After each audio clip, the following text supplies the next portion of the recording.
Hi. Welcome back. I have a puzzle of a crocodile for us to do together and learn some numbers and colors.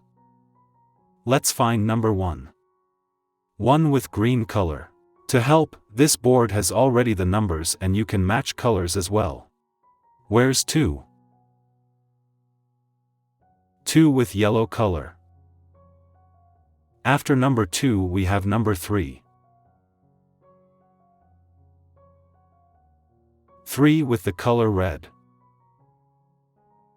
Now let's find number 4. 4 with the color pink. After 4 we have number 5. 5 with the color green. Let's find number 6.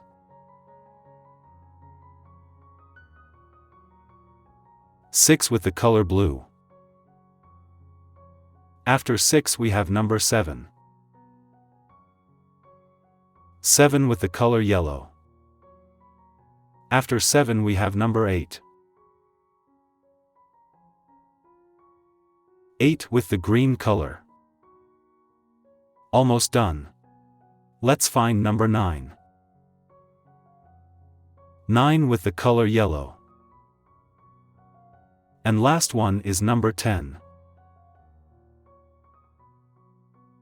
10 with the color red. We have a crocodile. Let's count the numbers again and name the colors before the crocodile jumps into the lake. 1 is green. 2 is yellow. 3 is red. 4 is pink. 5 is green. 6 is blue. 7 is yellow. 8 is green. 9 is yellow. And 10 is red. All done. Let's say goodbye to the crocodile and see you next time for another fun puzzle.